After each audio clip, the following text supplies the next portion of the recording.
Welcome to Nanak classes. दोस्तों, Nanak classes के YouTube channel पे आपका स्वागत है। आज है 7 जनवरी और 7 जनवरी 2023 के जितने भी most important Rajasthan current affairs के क्वेश्चन बनते हैं आज हम उनका डिस्कस करेंगे। पूरा वीडियो ध्यान से देखना और लास्ट में मैं आपसे क्वेश्चन पूछूंगा जिनके जवाब आपको कमेंट बॉक्स में देने हैं। तो आज हम पढ़ेंगे डॉक्टर संजीव कुमार को डॉक्टर हरिवंश राय साहित्य सम्मान दिया गया, राज्य स्तरीय जनजाति खेल कूद प्रतियोगिता 2023 और पंडित झाबरमल शर्मा सृजनात्मक साहित्य पुरस्कार। इन पुरस्कारों की आज हम चर्चा करेंगे। रोज आपको सुबह 8:15 पर या 8:30 हमारा टाइम होता है। वीकली संडे के दिन क्लास मिलती है और मंथली आपको मिलती है, जैसे अभी दिसंबर की आपको मिल चुकी है। तो स्टार्ट करें आज की क्लास। सभी को गुड मॉर्निंग और एक बार सेशन को आप शेयर जरूर कर दें और वीडियो को सारे के सारे विद्यार्थी लाइक कर दें ताकि हम निरंतर इस प्रवाह में चलते रहें। तो स्टार्ट करें आज की क्लास। सबसे पहले कल के क्वेश्चनों को रिवाइज करते हैं। कल हमने पढ़ा था राज्य सरकार के पालनहार योजना से वंचित लोगों को जोड़ने के लिए किस जिला प्रशासन द्वारा मिशन पालनहार शुरू किया गया? डूंगरपुर। पालनहार योजना फ्लैगशिप कार्यक्रम में शामिल है, सामाजिक न्याय व अधिकारिता विभाग के द्वारा यह संचालित है। राजस्थान के किस विभाग द्वारा पेंशन योजनाओं का वार्षिक सत्यापन फेस आइडेंटिफिकेशन तकनीक पर आधारित ऐप के माध्यम से किया जाएगा? वह है सामाजिक न्याय व अधिकारिता विभाग। और राजस्थान के बूंदी जिले में चल रहे ऑपरेशन अस्मिता का संबंध किसी है? वेश्यावृत्ति की बुराइयों को खत्म करना। और 5 जनवरी 2023 को पुलिस जांच एजेंसियों के प्रमुखों का तीसरा राष्ट्रीय सम्मेलन कहां आयोजन किया गया? जयपुर के अंदर। फिर हमने पढ़ा राजस्थान मिलेट्स प्रोत्साहन मिशन के अंतर्गत centre for excellence for millets की स्थापना कहां की जाएगी? जोधपुर में। और 20वीं पशुगणना 2019 के अनुसार सर्वाधिक व न्यूनतम पशु घनत्व वाले जिलों का युगम डूंगरपुर जैसलमेर। कल की चर्चा हमने ये की थी। क्विज आपको मिल गई। नानक क्लासेस शिवसर नाम से टेलीग्राम चैनल है, वीडियो के डिस्क्रिप्शन में वहां आपको क्विज मिलती है, पीडीएफ भी इसकी वहां मिलती है। बाकी प्रीमियम चैनल पे हमारा प्रिंट निकालने के लिए पूरे फैक्ट के साथ आपको मिलती है। स्टार्ट करें आज की क्लास। एक बार फिर पुनः सभी विद्यार्थियों को मेरी तरफ से गुड मॉर्निंग। पहला प्रश्न, राजस्थान हिंदी ग्रंथ अकादमी की ओर से आयोजित कार्यक्रम बानगी 2 में डॉक्टर हरिवंश राय साहित्य सम्मान किसे प्रदान किया गया? इस प्रकार के पुरस्कार एग्जाम में पूछे जाते हैं। डॉक्टर हरिवंश राय बच्चन कौन थे? नाम सुना होगा, अमिताभ बच्चन जो अभिनेता है उनके पिता थे। राजस्थान हिंदी ग्रंथ अकादमी कहां पे है? जयपुर के अंदर है, जिसकी स्थापना कब हुई थी? 1969 को हुई थी। उसके द्वारा एक आयोजित कार्यक्रम बानगी 2 में डॉक्टर हरिवंश राय साहित्य सम्मान दिया गया डॉक्टर संजीव कुमार को। किसे? डॉक्टर संजीव कुमार को। ये आप देख सकते हो। पंडित जवाहरलाल नेहरू साहित्य अकादमी जयपुर के अध्यक्ष इकराम राजस्थानी इसके मुख्य अतिथि थे कार्यक्रम के, और उन्होंने ही डॉक्टर संजीव कुमार को यह अवार्ड दिया। तो ज्यादा बात नहीं, बस इतनी आपको याद रखनी है। क्या कि राजस्थान हिंदी ग्रंथ अकादमी और राही सहयोगी संस्थान की ओर से आयोजित कार्यक्रम बानगी 2 में साहित्यकार डॉक्टर संजीव कुमार को डॉक्टर हरिवंश राय साहित्य सम्मान प्रदान किया गया। इस कार्यक्रम के मुख्य अतिथि पंडित जवाहरलाल नेहरू बाल साहित्य अकादमी जयपुर के चेयरमैन और वरिष्ठ गीतकार इकराम राजस्थानी थे। ये आपको याद रखना है। और बात आई है कमल रंगा, बीकानेर के कमल रंगा है। हाल ही में केंद्रीय साहित्य अकादमी का राजस्थानी साहित्य अकादमी पुरस्कार देने की घोषणा किसको? यह कमल रंगा को। चलते हैं दूसरे प्रश्न की तरफ। 5 जनवरी से 7 जनवरी 2023 राज्य स्तरीय जनजाति खेल प्रतियोगिता 2023 का आयोजन कहां किया जा रहा है? बहुत इंपॉर्टेंट है। जब भी राज्य स्तरीय है कौन सी? जनजाति खेल कूद प्रतियोगिता। ये बालक और बालिका वर्ग दोनों ही है, बालक और बालिका वर्ग दोनों ही है। क्योंकि आपको पता होगा कि 2021 के अंदर 9 अगस्त 2021 को मुख्यमंत्री अशोक गहलोत ने उदयपुर के अंदर बालक बालिका जनजाति हॉकी एकेडमी भी की शुरुआत भी की थी, ये भी पता है। और अब 5 से 7 जनवरी 2023 यानी 5, 6, 7 राज्य स्तरीय बालक बालिका वर्ग की जनजातीय खेल प्रतियोगिता 2023 का आयोजन किया जा रहा है महाराणा भोपाल स्टेडियम उदयपुर। महाराणा भोपाल स्टेडियम उदयपुर के अंदर किया जा रहा है। देखिए थोड़ी सी डिटेल, ज्यादा तो इंपॉर्टेंट नहीं है, बस इतनी है। 5 से 7 जनवरी 2023 महाराणा भोपाल सिंह स्टेडियम उदयपुर में किया जा रहा है। अब स्टेडियम की बात आई तो आपको एक स्टेडियम याद रखना है। श्रीनाथपुरम स्टेडियम कहां पे है? श्रीनाथपुरम स्टेडियम कहां पे है? कोटा के अंदर है, जहां राजस्थान का 5वां सिंथेटिक ट्रैक स्थापित किया गया है। इसके अलावा आपको याद रखना है सवाई मान सिंह स्टेडियम जयपुर और बरकतुल्ला खां स्टेडियम ये दोनों कहाँ पे, जयपुर में, जहाँ पे एक जिम सेंटर भी स्थापित किया, यानी संभाग स्तर पे वहां स्थापित किया जाएगा, और भी रिहेबिलिटेशन सेंटर वहां पे स्थापित किए जाएंगे। और एक चर्चा में है महाराणा प्रताप खेल गांव स्टेडियम। कौन सा? महाराणा प्रताप खेल गांव स्टेडियम कहाँ पे? उदयपुर में। वहां पे सिंथेटिक एथलेटिक ट्रैक का निर्माण किया जाए। तो कुछ ये स्टेडियम है। बरकतुल्ला खां स्टेडियम कहाँ पे? जोधपुर में। स्वाभिमान सिंह स्टेडियम कहाँ पे? जयपुर में। भोपाल, महाराणा भोपाल स्टेडियम उदयपुर के अंदर। और एक वो कौन सा? श्रीनाथपुरम स्टेडियम कहाँ पे? कोटा में। तो यहां से ये क्वेश्चन कोई स्टेडियम का पूछा जा सकता है। तीसरा प्रश्न, पंडित झाबरमल शर्मा सृजनात्मक साहित्य पुरस्कार के तहत किन्हें पुरस्कृत किया गया? इंपॉर्टेंट क्वेश्चन है, बहुत बार एग्जाम में आता है। पंडित झाबरमल शर्मा का नाम सुना है आपने। इन्हें पत्रकारिता के भीष्म पितामह कहा जाता है। और सृजनात्मक साहित्य पुरस्कार के तहत दो कैटेगरी में ये पुरस्कार दिए जाते हैं, एक तो कहानी लेखन के अंदर और एक कविता लेखन के अंदर। एक कहानी और दूसरी कविता लेखन में दिया जाता है। तो प्रथम पुरस्कार हम देखेंगे, कहानी श्रेणी में प्रथम पुरस्कार मिला रविदत्त मेहता को। किसको? रविदत्त मेहता को। और कविता श्रेणी में प्रथम पुरस्कार मिला दिनेश विजयवर्गीय को। दोनों ही पॉइंट याद रखना, कहानी श्रेणी में प्रथम पुरस्कार रविदत्त मेहता को और कविता श्रेणी में प्रथम पुरस्कार दिनेश विजयवर्गीय। तो ए व बी दोनों इसका उत्तर हो जाएगा। अब देखो 3 नंबर लिख रखा है, उपन्यास श्रेणी में प्रथम पुरस्कार दिलीप भट्ट। तो उपन्यास श्रेणी में दिया नहीं जाता है, लेकिन दिलीप भट्ट को कौन सा पुरस्कार मिला हाल में? पश्चिमी सांस्कृतिक कला केंद्र उदयपुर की ओर से doctor Komal Kothari lifetime achievement award मिला। किसको? दिलीप भट्ट को। ये आपके लिए इंपॉर्टेंट है, ठीक है। तो कहानी और कविता दोनों याद रखनी है। कौन कौन सी? दोबारा देखो, पंडित झाबरमल शर्मा सृजनात्मक साहित्य पुरस्कार के तहत कहानी श्रेणी में पहला पुरस्कार रविदत्त मेहता, ये माता नहीं है, मेहता को उनकी रचना गुमशुदा के लिए प्रदान किया गया। किसके लिए? गुमशुदा के लिए। और कविता श्रेणी में पहला पुरस्कार दिनेश विजयवर्गीय को उनकी रचना 80 पार के बुजुर्ग के लिए दिया गया। ये याद रखना। अब आइए पंडित झाबरमल शर्मा की बात हुई कि याद रखना, राजस्थान के जयपुर के अंदर पंडित झाबरमल शोध संस्थान है, सन 2000 में स्थापित। पंडित झाबरमल शोध संस्थान जयपुर में स्थापित है सन 2000 से, इसको याद रखना। चौथा प्रश्न, राजस्थान का कौन सा जिला प्रदेश में लिग्नाइट कोयले के उत्पादन में शीर्ष पर है? बहुत इंपॉर्टेंट, राजस्थान में कौन सा जिला प्रदेश में लिग्नाइट कोयले के उत्पादन में शीर्ष पे है? हम 3-4 प्रकार का कोयला पढ़ते हैं, एंथ्रेसाइट, बिटुमिन्स, लिग्नाइट और पीट। राजस्थान में किस प्रकार का कोयला होता है? लिग्नाइट। भारत के अंदर बिटुमिन्स। तो लिग्नाइट कोयला सबसे ज्यादा तमिलनाडु के अंदर होता है। तो लिग्नाइट कोयले के उत्पादन में शीर्ष जिला है बाड़मेर। जी बिल्कुल, खनिज तेल में भी टॉप पे है बाड़मेर, और लिग्नाइट कोयले के उत्पादन में भी टॉप पे कौन सा जिला है? बाड़मेर जिला है। तो यह भी ताजा रिपोर्ट आई है। उसके बाद में बीकानेर, फिर नागौर। देखिए, प्रदेश में लिग्नाइट कोयला उत्पादन में बाड़मेर पहले पायदान पर पहुंच गया। पहले भी था लेकिन और उत्पादन हो गया। जालिपा कपूरडी परियोजना से खनन कार्य शुरू होने के बाद उत्पादन लगातार बढ़ रहा। पेपर में आ जाएगा, जालिपा कपूरडी जो खान है वो किसकी है? कोयले की। कौन से की? लिग्नाइट कोयले के। बाड़मेर में 1500 करोड़ का कोयला हर साल निकल रहा है। कोयले के बड़े भंडार जालिपा कपूरडी, सोनडी, थुम्बली, ये मुख्य खाने हैं। जालिपा कपूरडी, सोनडी, थुम्बली, ये लिग्नाइट कोयले के भंडार है। कहाँ पे? बाड़मेर के अंदर। तो याद रखना, इंपॉर्टेंट है। अब देखो बूस्टर डोज में थोड़ी सी बात करें, राजस्थान में सर्वाधिक लिग्नाइट कोयले के भंडार बाड़मेर, बीकानेर, नागौर में है। और एक और बहुत ही इंपॉर्टेंट है, पलाना, बीकानेर में सर्वश्रेष्ठ किस्म का लिग्नाइट कोयला निकलता है। सर्वश्रेष्ठ किस्म का कहाँ पे? पलाना।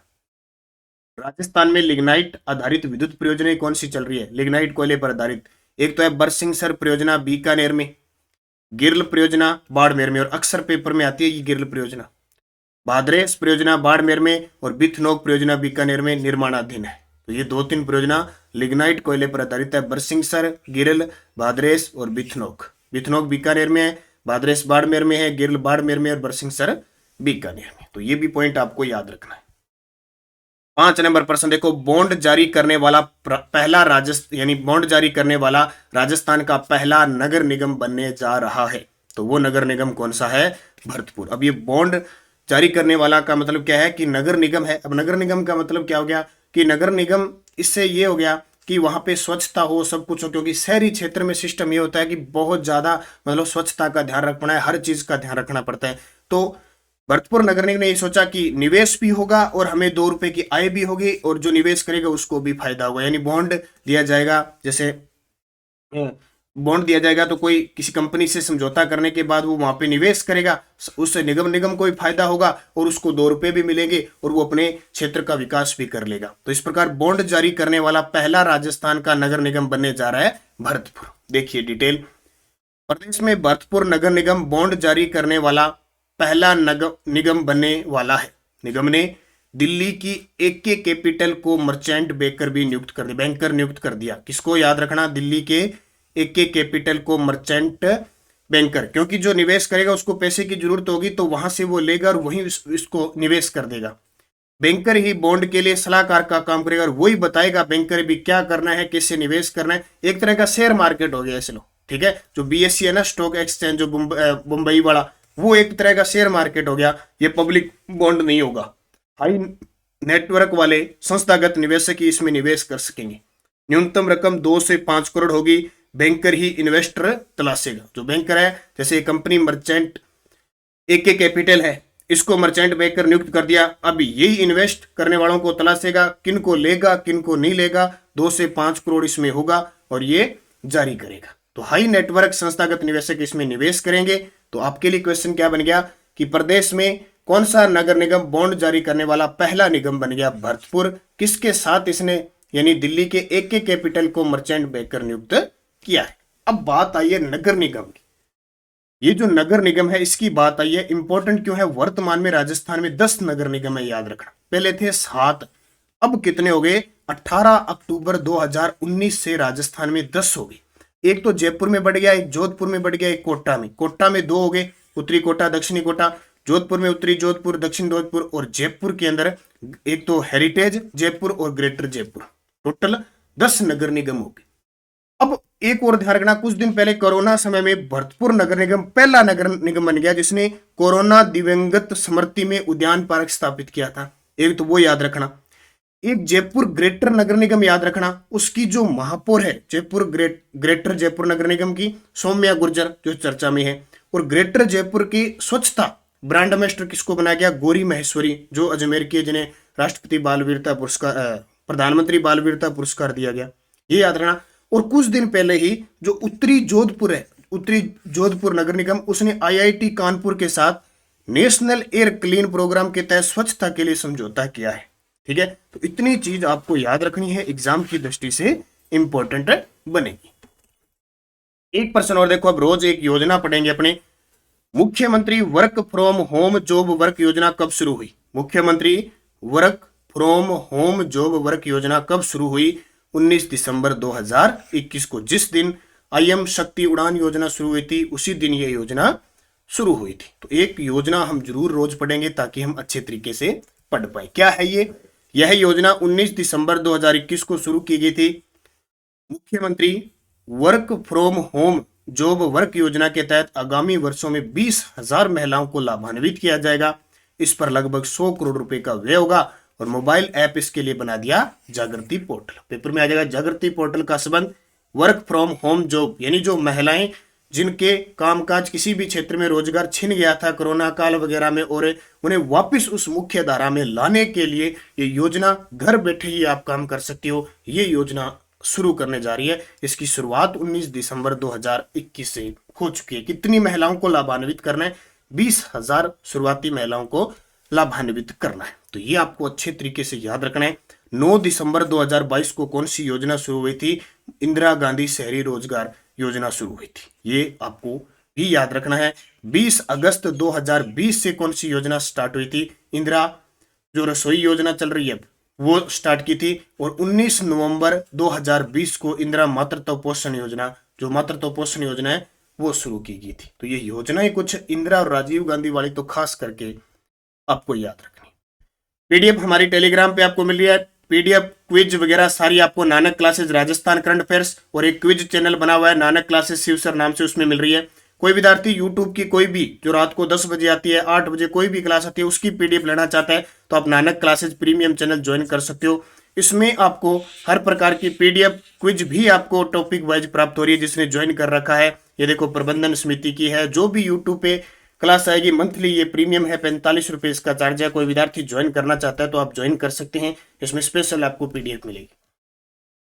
पिछले वीडियो का क्वेश्चन था सियाचिन ग्लेशियर पर तैनात होने वाली पहली महिला अधिकारी शिवा चौहान का संबंध किस जिले से है? तो शिवा चौहान कहाँ की है? उदयपुर की। अब आपके लिए क्वेश्चन, किस जिला प्रशासन द्वारा मिशन पालनहार शुरू किया गया है? बांसवाड़ा, प्रतापगढ़, डूंगरपुर, उदयपुर। सही जवाब आपको कमेंट बॉक्स में देना है। यस्टरडे डोज देखो, राज्यपाल की चर्चा कर रही थी। राज्य का प्रथम नागरिक कौन होता है? राज्यपाल। राजस्थान के प्रथम राज्यपाल कौन थे? गुरुमुख निहाल सिंह, और अब तक के सबसे लंबा कार्यकाल है इनका। प्रथम बार राज्य में राष्ट्रपति शासन लगा, उस समय राज्यपाल कौन थे? डॉक्टर संपूर्णानंद। पहली बार कब लगा था? 1967 में लगा था। उस समय राज्यपाल थे डॉक्टर संपूर्णानंद जी। मोहनलाल सुखाड़िया मुख्यमंत्री थे।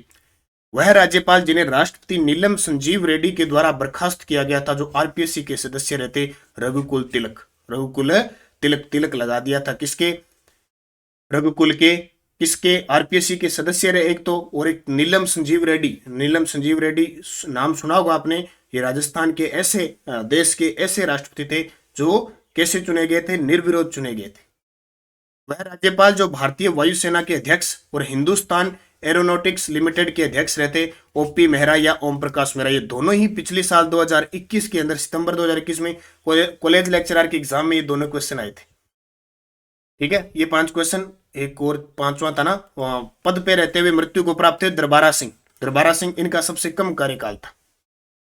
नेक्स्ट डोज आपके लिए, राजस्थान की तीसरी महिला राज्यपाल कौन बनी थी? अब कितनी महिलाएं राज्यपाल बनी और कौन कौन बनी, ये कमेंट करके बता देना, फिर हम कल इसको क्लियर कर देंगे। पद पर रहते हुए मृत्यु को प्राप्त पहली महिला राज्यपाल। पद पर रहते हुए मृत्यु को प्राप्त पहली महिला राज्यपाल। पद पर रहते हुए मृत्यु को प्राप्त राजस्थान के दूसरे राज्यपाल, और ऐसे राज्यपाल जो दिल्ली के मुख्यमंत्री भी रहे और राज्यपाल पद से त्याग पत्र भी दिया था। ऐसे राज्यपाल जो दिल्ली के सीएम भी रहे थे और राज्यपाल के पद से त्याग पत्र भी दिया था।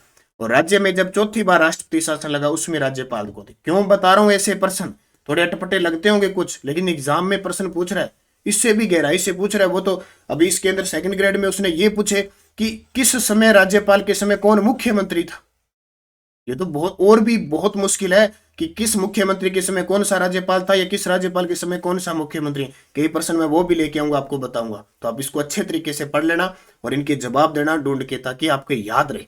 लगातार अध्ययन करना है अच्छे तरीके से। और हमारी बाजार के अंदर पुस्तक उपलब्ध है, ब्रह्मास्त्र रीड के लिए स्पेशल और वार्षिक अंक। ये मैं बार बार बता रहा हूँ, ये जो मैं यहाँ क्लास ले रहा हूँ ना आपके साथ, मुख्य तथ्य और बूस्टर डोज के साथ, सेम मंथली इसी प्रकार क्लास डाली हुई एकदम पूरा। और मैं आपको दिखाता हूं, देखो जो मंथली जो हमारी बूस्टर डोज के साथ जो वार्षिकांक पुस्तक है, उसमें दिसंबर, नवंबर, अक्टूबर, सितंबर, अगस्त, जुलाई, जून, ये सारे के सारे इंडेक्स है। देखो मंथली है, हर एक मंथली है। आपको इसमें यह भी पता चल जाएगा कि अगस्त महीने में हाईकोर्ट का मुख्य न्यायाधीश कौन था और अप्रैल महीने में क्या घटना घटित हुई थी। सारी चीज मंथली वाइज है। ठीक है, फ्लैगशिप जन कल्याणकारी योजना सारी डाली हुई है।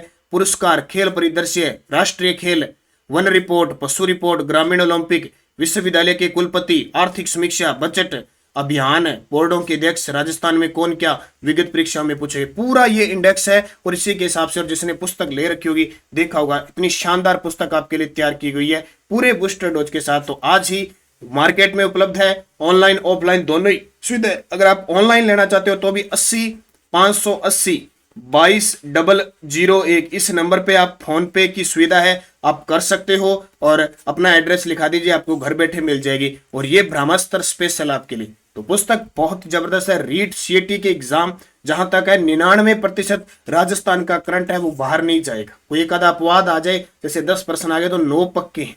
आप निरंतर अध्ययन कीजिए। एक जबरदस्त सुबह करंट की क्लास के हिसाब से पुस्तक को तैयार की गई है। तो जिसने अभी तक नहीं लिया वो पुस्तक जरूर लें। टेलीग्राम पे मैंने आपके कुछ जो बांसवाड़ा से डूंगरपुर किसी भी जिले में आपको प्राप्त हो रही है और जहाँ नहीं मिल रही है वहां दुकानदार वाला को कह दो भी हमें ये मंगवा के दे। और इसका फिक्स प्राइस है 120 रुपए, उससे ज्यादा आप न दें। 135 लिखा हुआ है, 135 न दें, आप 120 दें। 120 रुपए नहीं तो ऑनलाइन मंगा लें, हमारी 140 145 रुपए में घर बैठे। और ये रीट की टेस्ट सीरीज है, ज्वाइन करना चाहते हैं ज्वाइन कर सकते हैं। और 6 से 12 की टेस्ट सीरीज है, सभी अध्यायों की एमसीक्यू और अभ्यास करने के लिए वहाँ पीडीएफ भी है। तो 6 से 12 की टेस्ट सीरीज जो आपका आधार है, अब निरंतर अध्ययन करें, अच्छे तरीके से पढ़ते रहें। धन्यवाद, जय हिंद, जय भारत।